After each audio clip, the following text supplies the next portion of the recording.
کہ خدارہ حکومت سے میں یہ ریکویسٹ کرتا ہوں کہ صبر و تحمل سے کام لے اور شیلنگ کی طرف، فائرنگ کی طرف مت جائے. یہ معصوم لوگ ہیں، یہ سرکار کے نام پہ باہر آئے ہیں. اگر آپ کا ان سے کوئی اختلاف ہے انہیں پیار سے سمجھائیں. بسم اللہ الرحمن الرحیم. السلام علیکم ویئرس. گزارش یہ ہے کہ جناب رسول کریم حضرت محمد صلی اللہ علیہ وسلم پر ہمارے آباء و اجداد، ہم لوگ اور ہماری آنے والی تمام نسلیں قربان، آپ کے نالین پاک پر قربان. جناب رسول کریم حضرت محمد صلی اللہ علیہ وسلم کی ناموس پر، آپ کی حرمت پر کسی قسم کا کوئی کمپرومائز کوئی بھی مسلمان نہیں کر سکتا. یہ یاد رکھیے گا، ہمیں یہ حق نہیں ہے کہ ہم یہ سرٹیفکیٹ تقسیم کریں کہ کون عاشق رسول ہے کون نہیں ہے. لیکن یہاں پر میں کچھ باتیں ضرور کروں گا اور گزارش کروں گا ارباب اختیار سے کہ ان پر غور کریں. جس تک بھی میری یہ بات پہنچے، پہلی تو بات یہ ہے کہ جو ایک کمٹمنٹ کی گئی تھی کہ پارلیمنٹ پہ ہم ریزولوشن لے کر آئیں گے، اس کمٹمنٹ کو پورا کریں اور لیٹ دی پارلیمنٹ ڈیسائیڈ. جس طرح آپ لوگ ڈے فرسٹ سے ہمیں پارلیمنٹ جمہوریت کہتے ہیں، یہ عوامی نمائندے ہیں، یہ عوام کی عدالت ہے، یہ عوام کے لیے فیصلے کرتی ہے. تو اس ریزولوشن کو سفیر کے متعلق، اس کی بے دخلی کے متعلق جو کمٹمنٹ کی گئی تھی، پہلے تو حکومت کو اس کو پورا کرنا چاہیے اور پارلیمنٹ کو ڈیسائیڈ کرنا چاہیے کہ اس پر وہ کیا فیصلہ دیتی ہے. باقی بات یہ رہی کہ اس وقت جو کچھ ہو رہا ہے، مرید کے سے لے کے سادگی سے لے کے گجراں والے تک، خدا کی قسم دل خون کے آنسو ہوتا ہے، دکھ ہوتا ہے کہ یار یہ معصوم لوگ ہیں، یہ سادہ لوگ ہیں، یہ سرکار کے ماننے والے ہیں، سرکار سے محبت کرنے والے ہیں، یہ سرکار کے لیے آئے ہیں. ان پر شیلنگ نہ کریں، ان پر گولیاں نہ برسائیں. اگر حکومت کا ان سے کسی پوائنٹ پہ اختلاف ہے تو اس کو گفت و شنید کے ذریعے حل کیا جائے، اس کو بات چیت کے ذریعے حل کیا جائے. آپ لوگ ہی کہتے ہیں کہ جمہوریت میں بات چیت ہی ہے، جمہوریت کا فائدہ یہ ہے کہ اس میں بات چیت ہوتی ہے. تو میری تمام پولیٹیشین سے گزارش ہے کہ اس مسئلے کو بات چیت کے ذریعے حل کیا جائے، صبر کا پیمانہ لبریز نہ کیا جائے. ان معصوم لوگوں پر، یہ جو وہاں پچھلے 8 دنوں سے بیٹھے ہیں، یہ ان کے پاس نہ وہاں کھانے کو کچھ ہے نہ پینے کو کچھ ہے، اس سرکار کی محبت میں بیٹھے ہیں.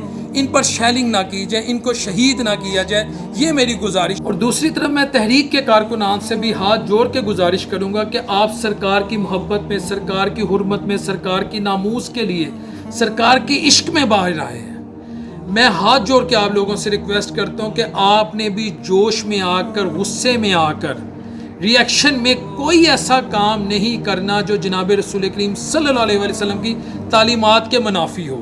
یہ بڑا نازک وقت چل رہا ہے، اس میں صبر و تحمل کا مظاہرہ کرنا چاہیے اور ریاست کے کندھوں پر بڑی ذمہ داری عائد ہوتی ہے.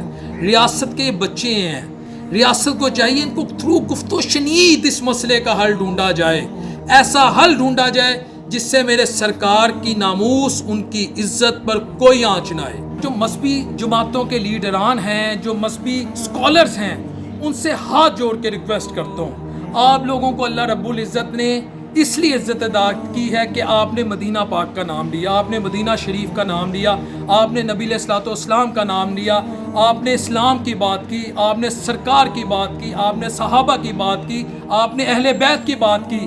اس وقت یہ آپ کی ذمہ داری ہے، چاہے مولانا فضل الرحمان صاحب آپ ہوں، سراج الحق صاحب آپ ہوں، ابتسام علیہ ظہیر صاحب آپ ہوں، مولانا الیاس قادری صاحب آپ ہوں، مفتی منیب صاحب آپ ہوں، ثروت اجاز قادری صاحب آپ ہوں، ڈاکٹر راغب نعیمی صاحب آپ ہوں، جتنے بھی ریلیجیس اسکالرز ہیں، چاہے وہ پولیٹیکل ایکٹیویٹیز میں انگیج ہیں یا نہیں ہیں، اب یہ ان کے کندھوں پہ ذمہ داری آتی ہے کہ وہ موقع پہ پہنچیں اور اس مسئلے کا پرامن کوئی حل ڈھونڈا جائے. اور حل بھی ایسا ہو جس سے جناب رسول کریم صلی اللہ علیہ وسلم کی ناموس پر کوئی آنچ نہ آئے. اسی کو لیڈرشپ کہتے ہیں. یاد رکھیے گا، سادگی میں اگر کوئی شہید ہو رہا ہے، گجرانوالہ میں اگر کوئی شہید ہو رہا ہے، کہیں بھی کوئی مسلمان شہید ہو رہا ہے اس ایشو پر، اس سے گورے کو فرق نہیں پڑے گا. اس سے اس کی صحت پہ کیا فرق؟ وہ تو پہلے ہمارے ملک کے خلاف ہے، وہ تو پہلے ہمارے دین کے خلاف ہے.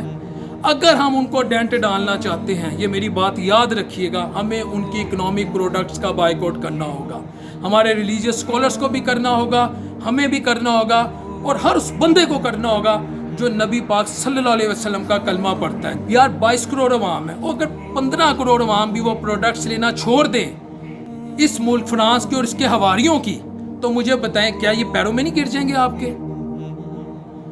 تو یہ اس وقت حل ہے.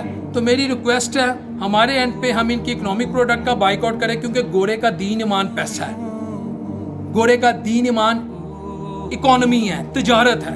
اس کو ڈینٹ اپنے اینڈ پہ دیں کہ خدا را حکومت سے میں یہ ریکویسٹ کرتا ہوں کہ صبر و تحمل سے کام لے اور شیلنگ کی طرف فائرنگ کی طرف مت جائے. یہ معصوم لوگ ہیں, اس سرکار کے نام پہ باہر آئے ہیں. اگر آپ کا ان سے کوئی اختلاف ہے انہیں پیار سے سمجھائیں, اس مسئلے کا ایسا حل تلاش کریں جس سے ملک کا بھی نام اونچا ہو, اسلام کا بھی نام اونچا ہو, اور میرے سرکار کی شان جو ہے جیسی اللہ نے بیان کر دی ورافانہ اللہ کا ذکر محسوس ہو کہ ہم بھی اس شان کے 100% فالوورز ہیں.